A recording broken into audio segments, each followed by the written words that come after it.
I'd like to call the Safety Committee meeting to order. We also have, in conjunction with the Safety Committee, we also have Streets and Sanitation. First off, I just acknowledge that it's never a pleasant conversation. We have to start talking about a conversation because of two people passing, Brian Jennings and Katie Rogers. But I know that beyond the accident, that this intersection is a concern to citizens and neighbors.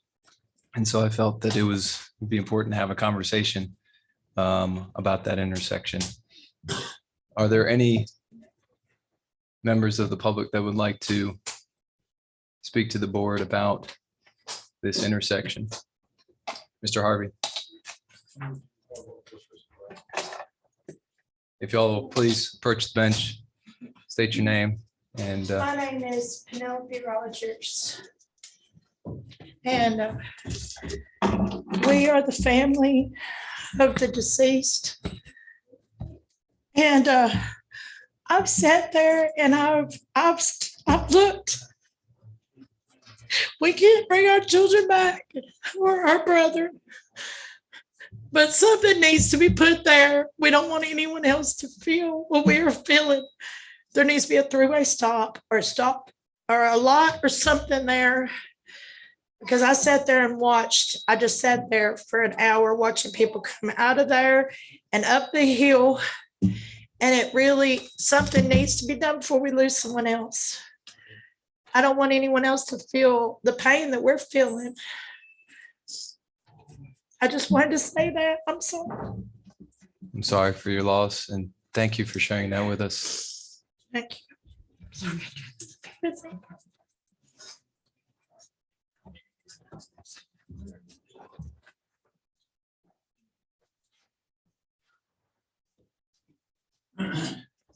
My name's Joe Harvey. I live at 416 North Spring Street. I was actually, unfortunately, excuse me, a witness to the accident 2 weeks ago today. Terrible. The intersection is definitely a concern for us. Just about the entire street's concerned. It's used as a cut through, and it is. There's no stop signs or stoplights from 55 all the way to Morford Street. So it's a straight shot with a lot of hills, some curves. If you're not paying attention, it's easy to go too fast down that road. So you have to be conscious of the way you're driving, very attentive. And if you're walking on that road and you see someone coming down at 35 miles an hour, when you're walking, you know that's entirely too fast to be driving down that road. We've lived there for 7 years. I've seen the accident that happened the other day. While there was speed involved, I can't tell you for sure that was the fastest thing I've seen driving down that road. So it's a constant problem, speed is. I would use, if I were asked for a suggestion, Tremont Street in Chattanooga is a very similar type street. It's a street with older houses on it, like Spring Street, that leads into a very busy downtown area. It has speed humps on it. It has a speed limit of, it's either 15 or 20 miles an hour. But the road is definitely a concern. We're not the only ones on the road who have that concern, but it is unique. Not just in the way it's shaped, but also if you look at what's on it, it's residential. There's a church with a playground out front, mental health facility, and a school. So very vulnerable communities that are around that street. So I really thank you guys for taking a look at this. That's good government stuff. Thank y'all so much. And thank you for listening. Thank you, Mr. Harvey.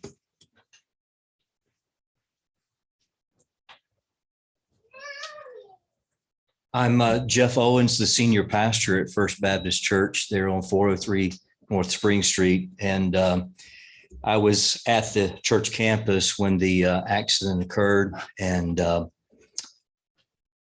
also spent time with the families at the hospital, happened to be there helping with the first responders, and offered what ministry we could do for the families that were there on scene and also at the hospital. So obviously it was a horrible experience to witness and to more, I think, difficult to see these families grieving, and still it's going to be a long process.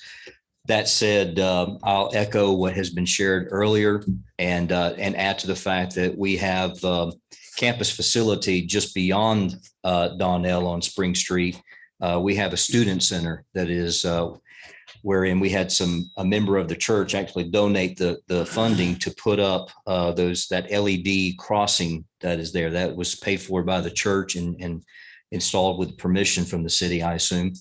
And but even that on evenings and Sundays where we have students that are meeting across the street, they have to cross the street to get to that and be able to come back to the campus. So obviously from a traffic standpoint, but also for pedestrian. I believe I speak for our congregation in that we've had concerns, prior to this. It's a bad spot for visibility. And we've done all we can to help with that for our own congregation. But we would love to see the city engage in some sort of a study, and whatever can be done should be done. Thank you. Thank you, Pastor Jones, and Mr. Harvey, thank you as well.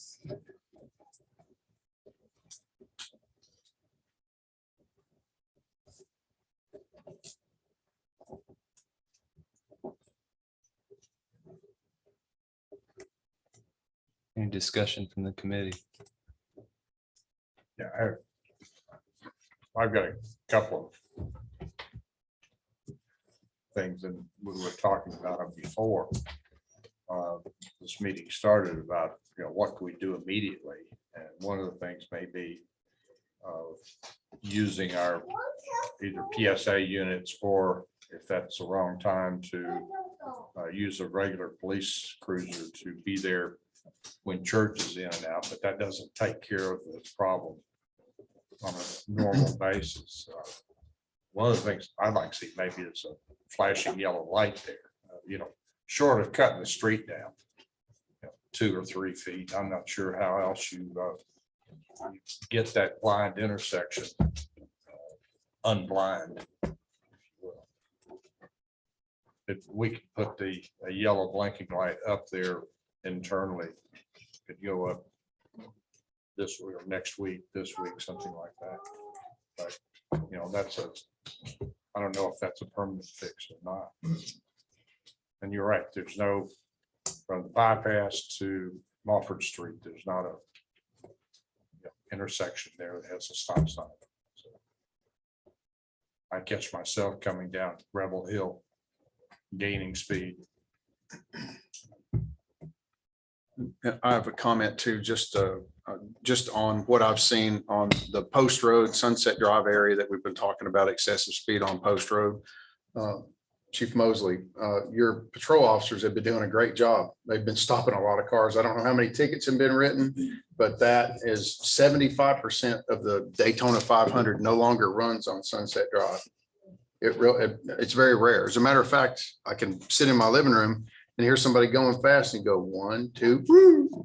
It's working. It's working. And I would suggest that that same tactic could work on Spring Street as well. It's working very well. It's working very well on Sunset. And I'm for anything that we can do that makes sense, but enforcing the speed limits that we have is the number one thing that we can do. 30 miles an hour means 30 miles an hour. And if we're going to give them 5, then give them 5, but write them a ticket for 6. Anything that we can do will help. It certainly has helped in our neighborhood, at least where I live and where Steve's mom lives. It's helped that area, and where you live, it's helped that area over there. I don't see why it couldn't help over there. And I am for doing something, as Everett suggested, with a public safety unit or with a police officer there. When we're having folks going in and out in other cities all over, that's done. I don't see why we can't do it here, especially where we have a dangerous or a less than desirable topographical situation on a street with a large number of people coming in and out in a short distance. I don't see, that's not unreasonable at all. I think we should do whatever we can, but we need to do it immediately. Chief, have you got any input to this? I mean, this is a terrible accident, and I feel terrible for the families and all the emergency personnel that even had to work the scene. That area, I mean, it's got a blind spot, yeah, it does. And we've not had a lot of accidents there. There's probably been, I don't know how many, I mean, I'm sure everybody's had a close call at some point in time. I know I have, just at that stop sign, and you got to look so many different times, and might have your window cracked so you can like hear if something's coming, just to be real careful of that, where that is. But 30 miles an hour is what they need to be going. I mean, and it's unfortunate what had happened. But with, we don't determine fault, when we work accidents, it's contributing factors, which speed in this case was a contributing factor. If they had crashed, possibly, if they were going 30 and it crashed, might not have had this type of outcome. How bad it was. But I mean, there are engineers, that can look at it to see what we need. But I think what we can do is, for right now is amp up some enforcement to try to keep the speeders down like we have over there in your area. And Would yellow lights, blinking lights help, you think? maybe it's just they have to pay attention, to what they're doing, be mindful how they're driving and everything around them. I mean, that's part of driving, and any little thing would probably help, but we're here to do whatever we need to keep, because we don't want to work wrecks like this, and I don't want anybody to lose their family members, and that there are blind spots all over the city. I mean, there's a lot of blind spots. So. One of the things I asked of Administrator Ming was to determine approximately what it would cost to get someone that was specialized in traffic engineering. Nolan, can you share what you found? Yeah, so we talked to an engineering firm that looked quickly at the issue, and they proposed a study of the Walling Street, Spring Street intersection, the Donald Street and the Villa, all that whole area, roughly $7,000 to $10,000 for a official study with recommendation for what to do there. What would it cost us to put up a blinking yellow light? I mean, if nothing else, it would be immediate. Frank, have you got an idea of what we have those in stock? No, I would have to order any flashing lights or anything, and I mean, that's something we don't have in stock. Do you have an idea how much it costs? No, I don't. I could look on it and see. I think, in terms of the immediacy, I think your recommendation and amping up enforcement in that area is something that we can do today. You may want to talk to see Mr. Harvey about other areas that he thinks are problematic that along that street from 55 that might be helpful in identifying other areas along that strip. And I think maybe next meeting, we could come back and talk about the cost of a light, maybe more about if we feel like there's any kind of type of engineering that needs to be there or other type of modifications that are there. Frank, can you get us some idea of what it would cost and delivery on it? Okay, Either a post mount or one overhead, okay. I don't know which one's less expensive if there is. The overhead would probably be less expensive, but If there's holes there to put them on, yeah, that would be the thing. if not, maybe a standalone might be better. Just because you've got the stand there instead of having to put in two poles. Well, I'm not on either of these two committees, but I mean, I think in this case, you're smart to get an outside help to determine what would make the situation better other than us sitting up here throwing out our ideas of what we think would work and not, you know, that's my 2 cents worth.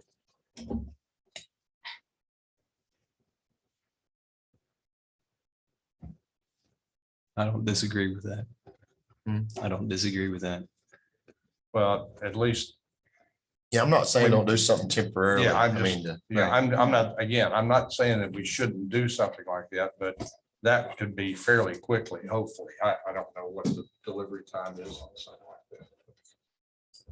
You don't have any idea what. the delivery No, would be. especially the way things are now, getting certain things. Yeah.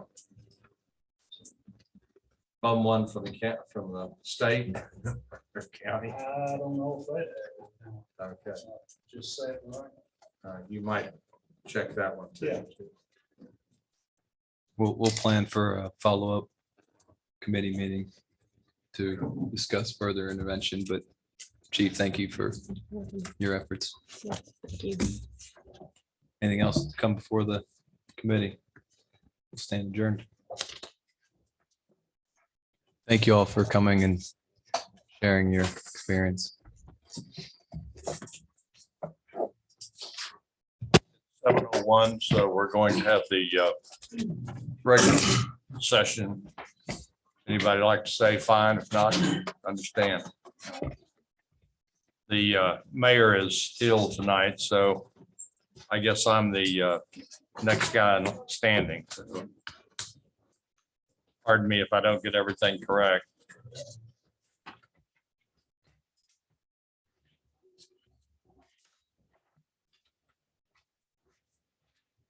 We have a roll call, please.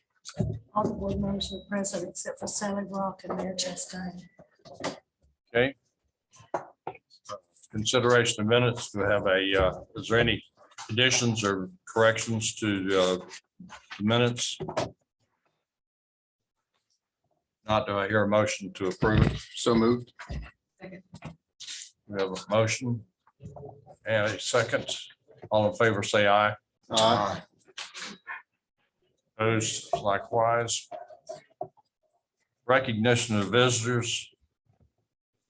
You come forward and name and address, we would appreciate it. Thank you. Good evening, everyone. Hope everyone is doing well today. My name is Trinidad Ramirez. My address is 74 Three Feathers Lane, McMinnville, Tennessee, 37110. Actually, today I have a request to make of you for the city of McMinnville and the city council. I am requesting a certified copy of your public official surety bond. According to the laws of our state, you are required to maintain a book with your public seal and certified copies of your surety bond.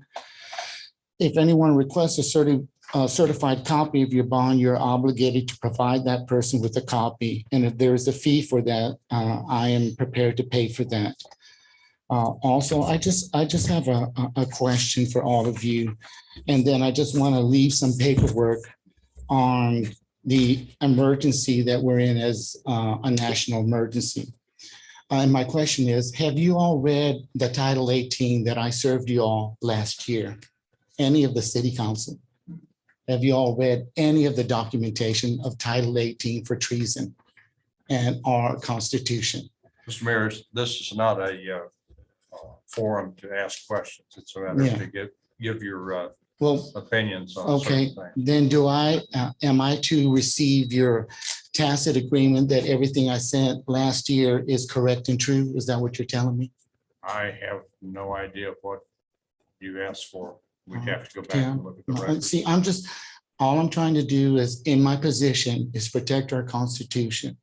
It is a chain of command that goes up and down. And the only reason it's really important, right now, we're at DEFCON 3. Once NATO crosses over to Ukraine, it's going immediately to DEFCON 1.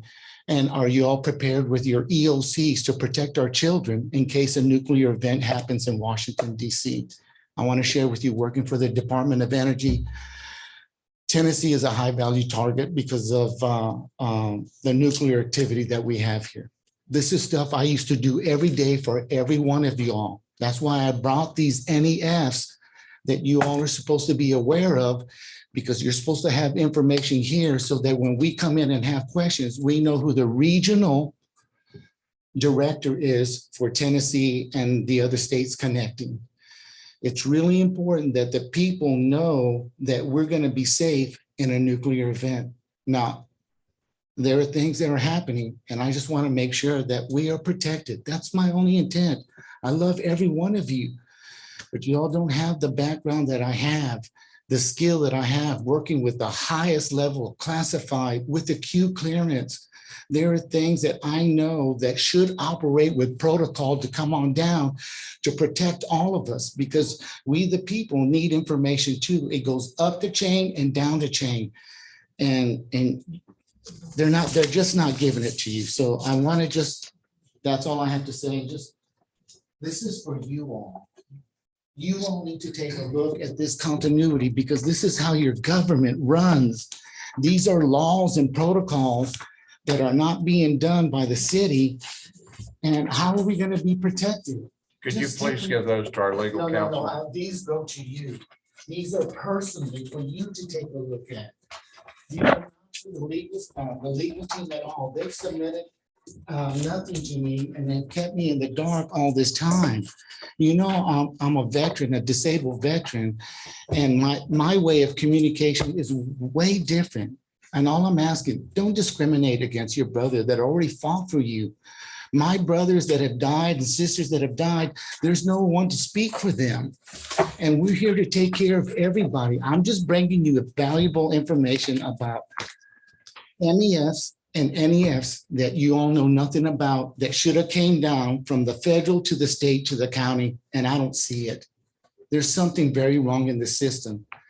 And I'm here to authorize finally also to let everyone know in this room that this is a sting operation. The ARP ESSER funds are there to see who takes the ARP ESSER funds. And I just want you to know that, because the ARP ESSER funds are coming through the Department of Education, and they should not at all. They're supposed to come mainly through the health department, because we're under national emergency for COVID. These are things that I'm very familiar, that none of you all are familiar with, not even at the legal point of the law. The title codes and the surety bonds bind you to do what your oath tells you to do, which is your constitutional oath. I love you all. I'm telling you, I sacrifice, and I will. And I'm here to make sure that we are all protected. Thank you very much. I appreciate it. Thank you. Anyone else?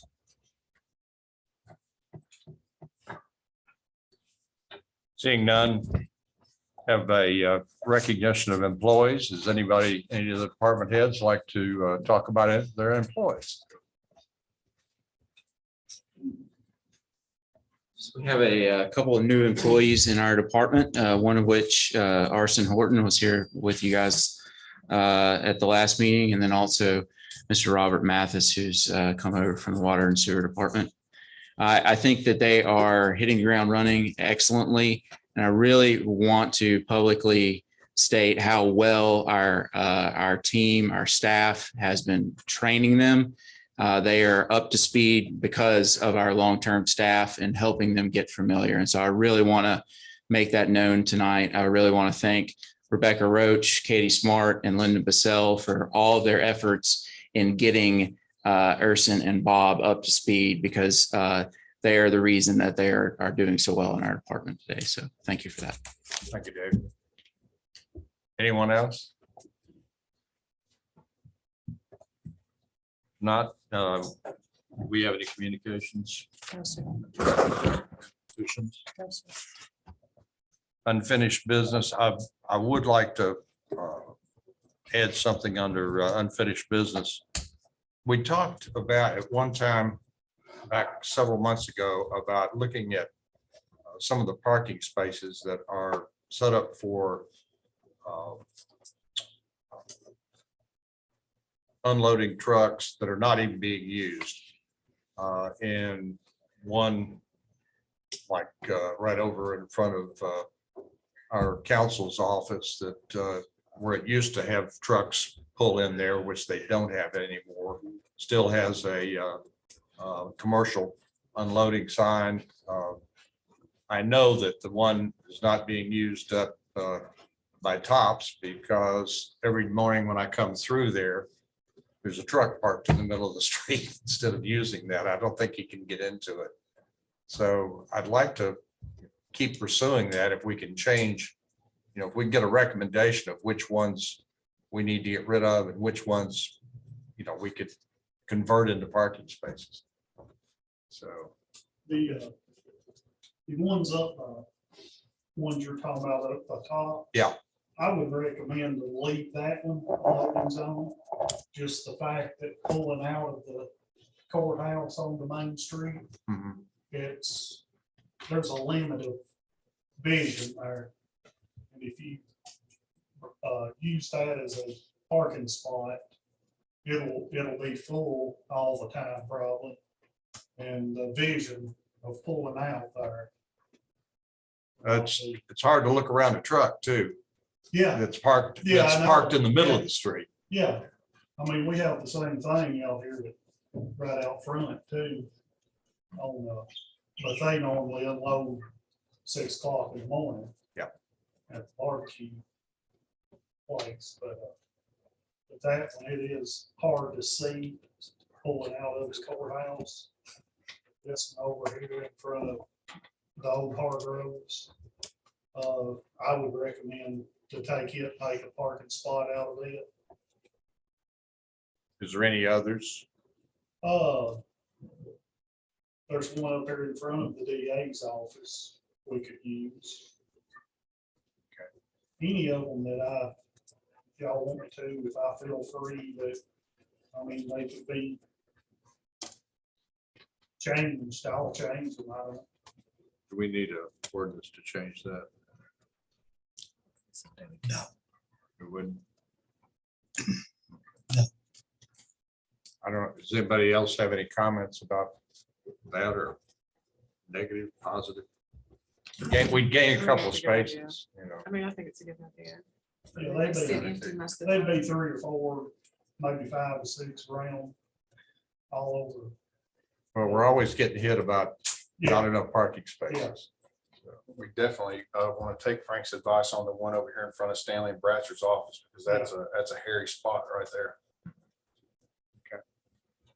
Well, if there's others that you think Okay, need to be doing and can be safely done, then yeah, let's go ahead and do it then. okay. All right. I'll take it down. Okay. Next thing in new business, anybody have any new business? I have something I'd like to bring. Go ahead, Zach. I'll go back. After you. Well, okay. In some of the discussions that we've had informally on the budget process and the discussions that we're going to have going forward, I think that what we just had with the joint session with the Safety and Streets and Sanitation Committee and the discussions that we've had on the Post Road Sunset Drive area are all symptoms of a larger problem. And I think that that's a symptom of an overworked and understaffed police force. And what I want to do right now under this new business is I want to put down a challenge to this board as we go into the budget phase for 2022, 2023. We need to seriously consider using these ARP funds that we have to get our police force and our fire department up to snuff with equipment and personnel, because I don't care who you are. If you pick up the phone and call 911, you expect a response. And some of the vehicles that we have and some of the call volume that we have, I believe that the speeding issues that we have are directly related to how many calls our police officers take versus how much traffic enforcement that they can take. And if you look at Mr. Ming's reports with his weekly wrap, and you calculate the number of officers that we have and then a number of calls that they clear, they don't have time to write tickets. They're running like crazy all over. So I think the limited staffing that we have directly contributes to other policing actions that directly contribute to other things happening within the community. You can say theft, whatever, but speeding, which we definitely know is a problem in some places. We need some more police officers on the street. We need them properly equipped, properly trained.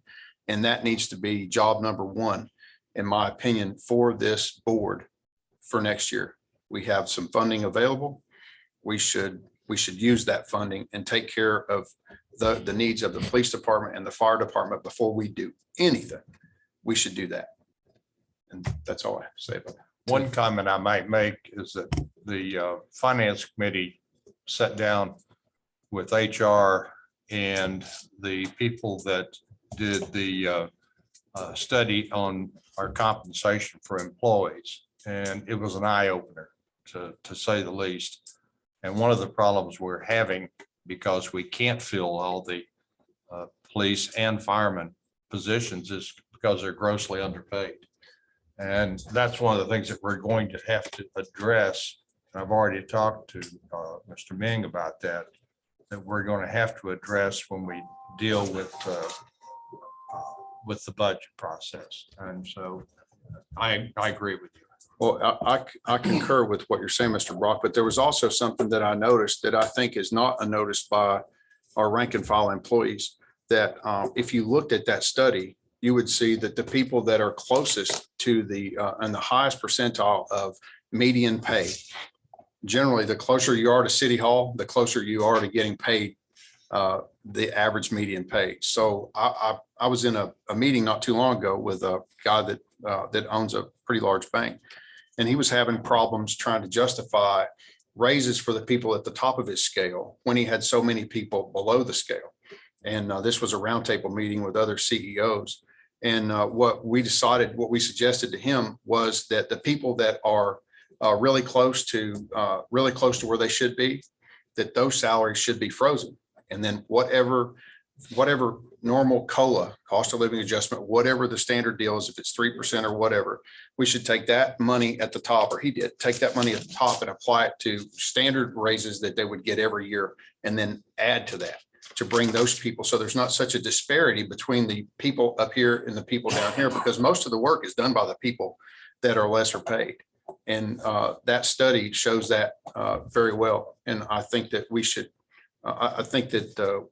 be very transparent in that. And anybody that reads that study can see, and you would know where you're above the 80th percentile, the locations of those people that are above the 80th percentile, and their location within this city is in this building. And one of the aspects of the compensation studies, why is Murfreesboro in that compensation study? That's 45 minutes away. They're getting paid $4 or $5 more an hour. I'd make that commute any day of the week. So we need to be competitive with cities like Murfreesboro and other areas.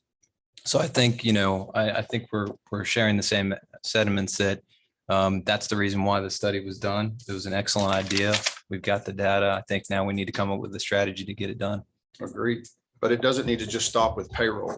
We have equipment. In the streets department that needs to be upgraded.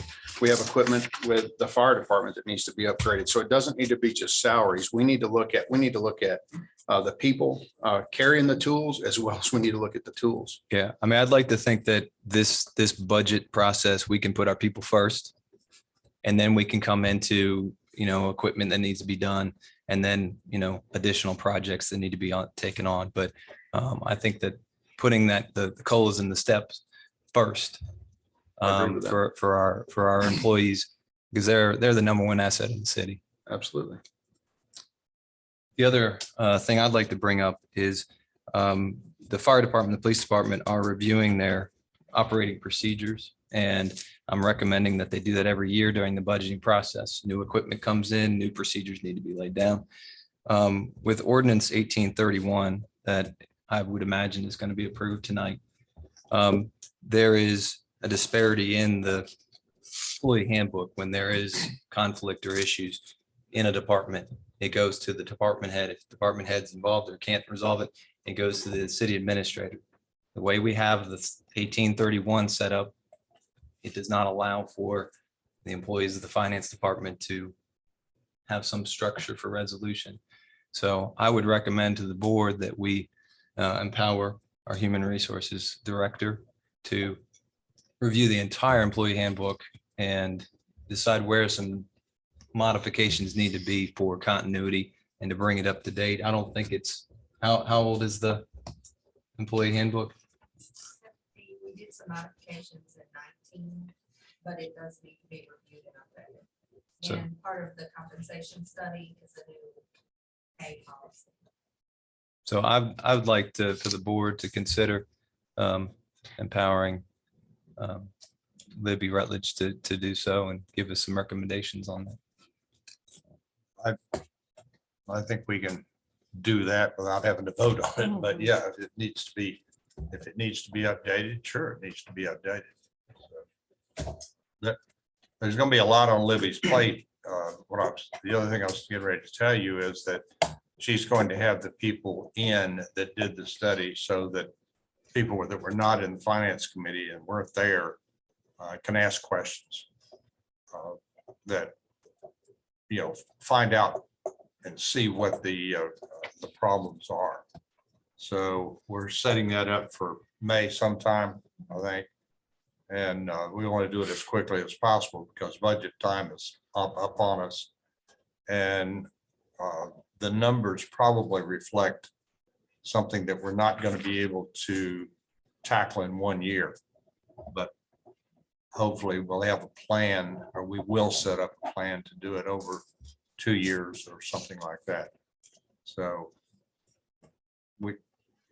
I don't know when you can get those folks in, but the sooner the better. You know, part of what y'all are talking about, I think, is Libby has already been working on the policy and procedures to take care of that gap that's between the working. I mean, we looked at that. And it's underway. Any other new business? I've had a local business owner contacted me about potentially purchasing the Pacesetters building.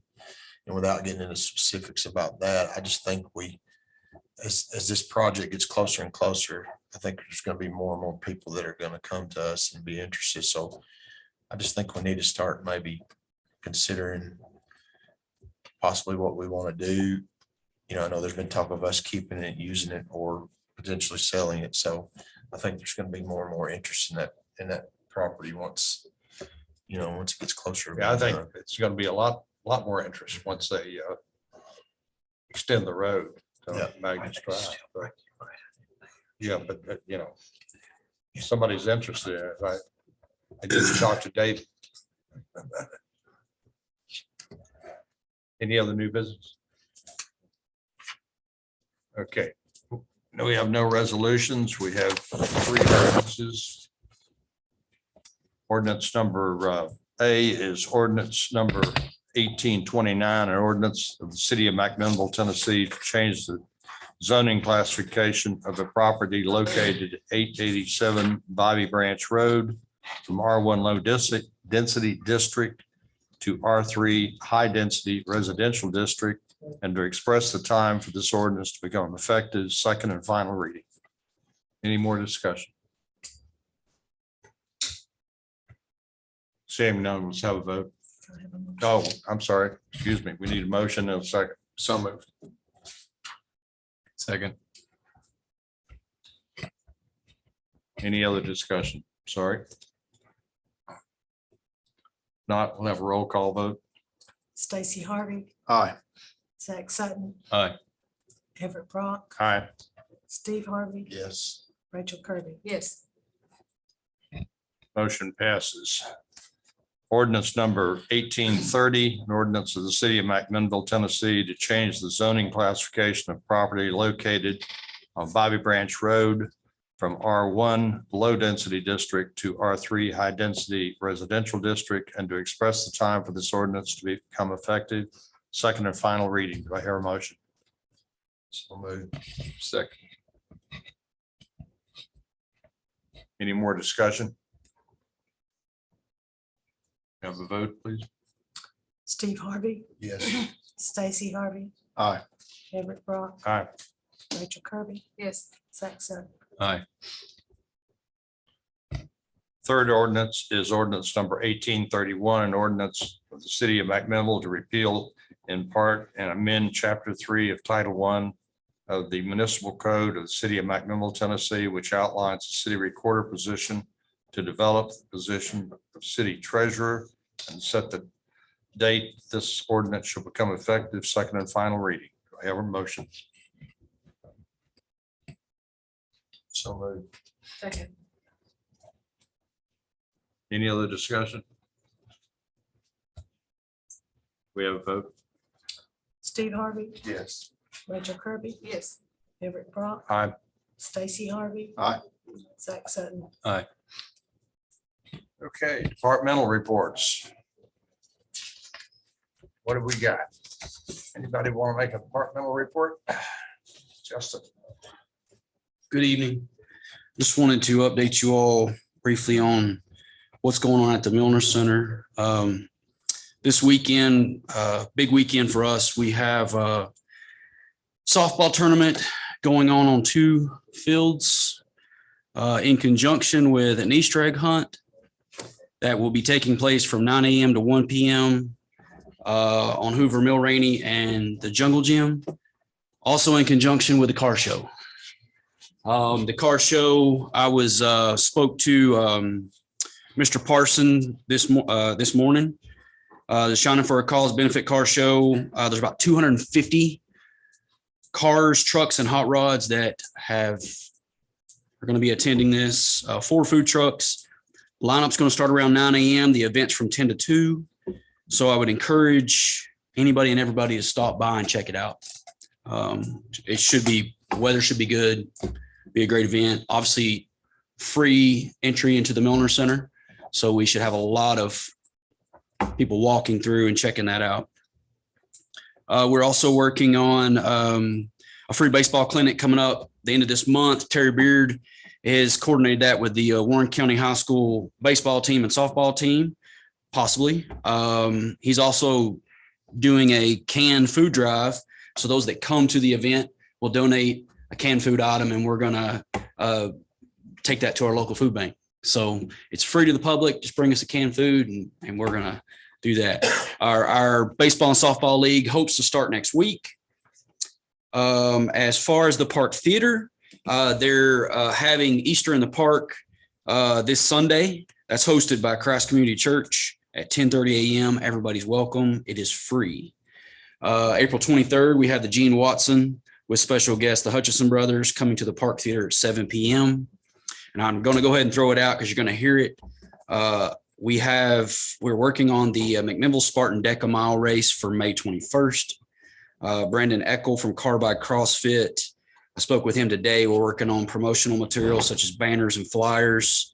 And I hope to report at the next meeting on how the race is progressing. So.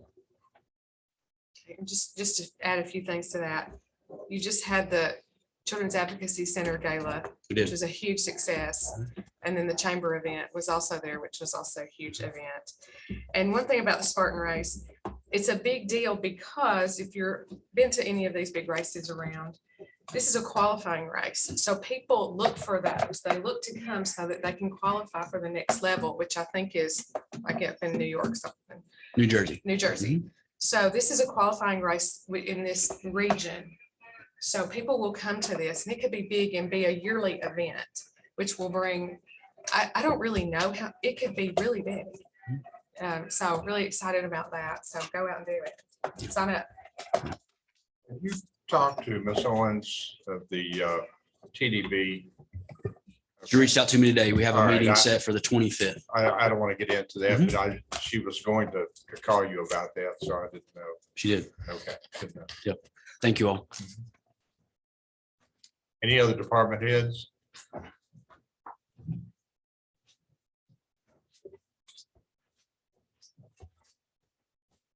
To let y'all know, we last week we put in for the Firehouse sub grant. It'd be for 25,000, and we are looking to get some another set of education equipment to have up Station 1. That way, if we have something on the side of the town, Station 2 don't have to come to us, so we can have. So maybe you're looking good. Maybe we can come, and so y'all go by Firehouse sub and eat. Help us out. We got about what, 4 to 6 weeks to hear back from something like that from the other grant. Yeah. So maybe both of them hit maybe at the same time. What's your plans for the spending on that for the 25,000? Education equipment. Okay. Yeah. So that way we can have it on both trucks. And did you get your compressor in? Not yet, not yet. It's on order. Yeah, they making it now. The guys told me, look, maybe in May, maybe have it down here, so. I'm gonna call back and check on it again and see how close they are. So, let y'all know. Libby, you have anything? You guys want to talk about the roof? Yes. That's you're the Roof queen, I guess now that. That's right. I thank you, and so does the police department. There's a presentation.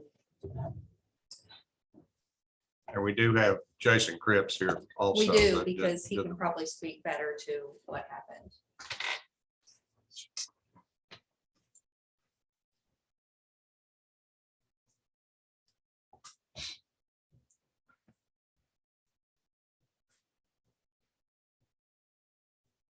Jason and his team did a really good job, and they worked nonstop to get this done.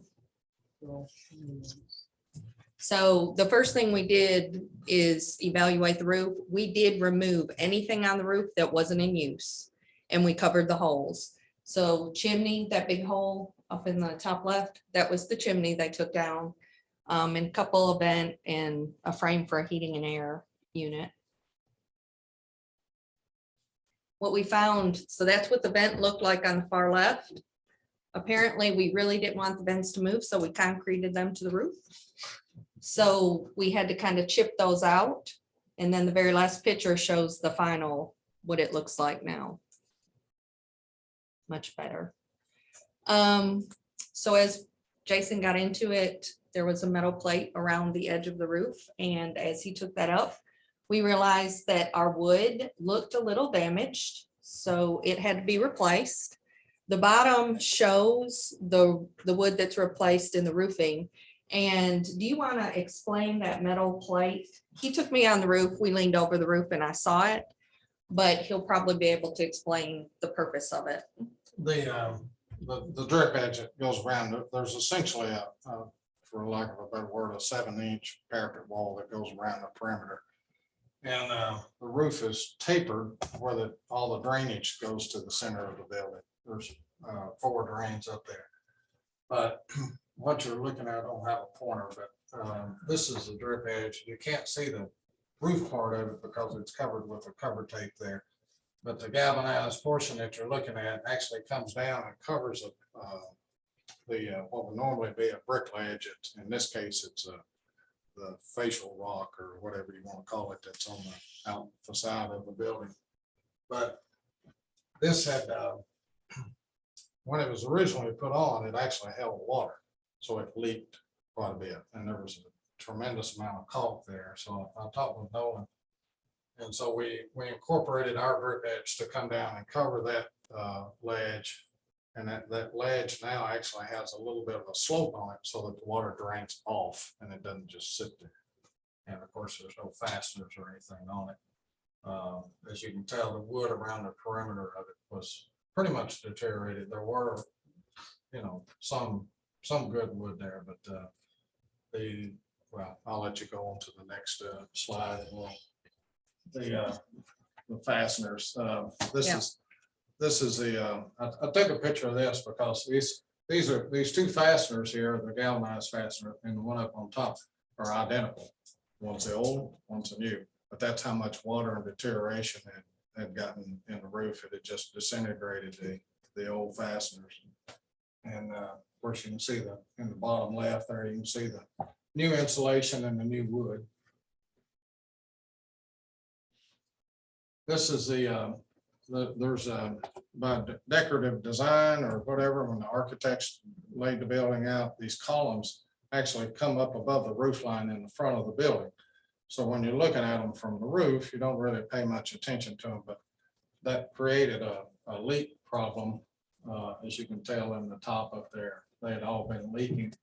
And so what we did is replace wood. And of course, this part right here is where people would put roof cement on there to try to keep it from leaking and whatnot. But so we just took the took all the rod off, replaced what we needed to, and then installed this little cap, if you will, right here. And you can't tell it, but that actually flares out down there.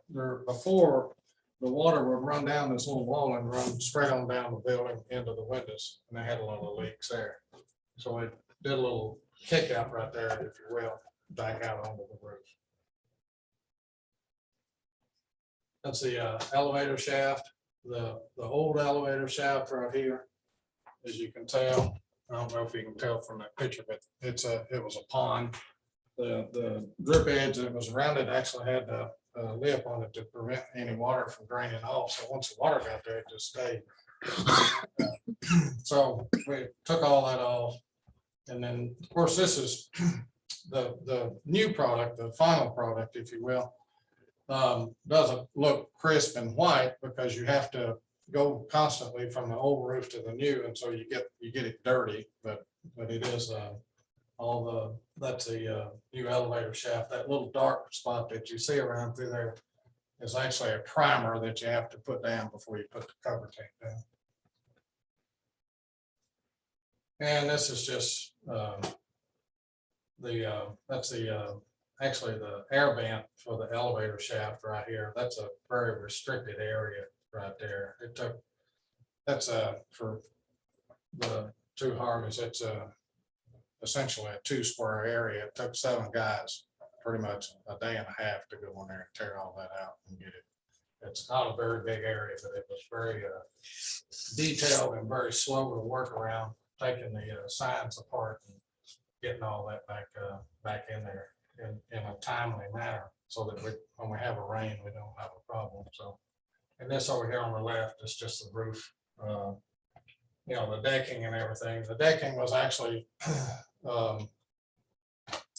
pretty good shape. We didn't have to replace any of it. There was a little bit of rust, but when you can walk on it with a 80-pound bag or whatever, I figure we're good, because then you're going to add the insulation board and it just gets better. Let's see. This is just some of the penetrations. They actually came up, Lucas came up and redid the conduit there. This is what we call pitch pockets in the bottom right down here is one of the drains. The wood actually was all the labor on the wood around the perimeter was offset by the drains, because we were able to reuse the old drains. There wasn't a problem with them, so we didn't feel a need to replace them. So that saved, there was essentially about $1,200 there that we didn't have to, that we were able to put towards that new wood. Let's see, anything else? Just the final product. Yeah, we don't have a picture of the ice, do we? I didn't include the picture Okay. of the ice. So I sent her a picture, but as we were about halfway through, we came up one day and there was just a thin layer of ice on the whole thing. And which was interesting, because this was on the new roof. If you look over it, and I sent her the video, she's got the video to share with you if you want it, but on the old roof, it was just water. On the new roof, it was all ice. And we actually had to sweep the ice up before we could start working around it, because we were actually putting that drip edge on. So we had to sweep the ice up, but there was a mound of ice over the drains. So the insulation is working. I would be very interested to see what the difference is. It's like Steve was saying, is the difference in the heating and cooling bill whenever we roll back around, over the course of the year. I think it would be because it's an R30 is what you've got up there, which amounts to it's 5.2 inches of insulation. So should be in good shape. No problems. The police department was outstanding to work with, and Libby and everybody here. We worked, like she said, we wanted to work through the weekend, even though we don't like working on the weekend.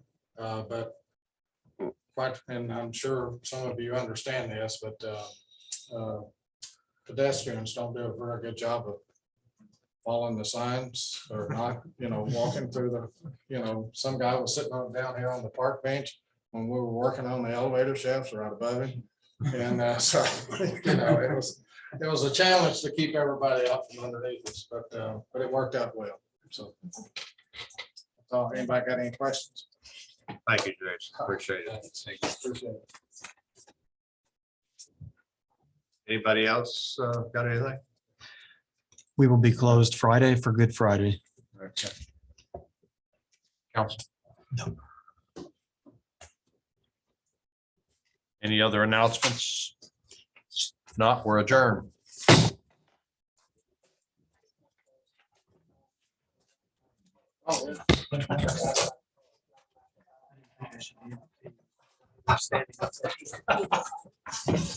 Appreciate that.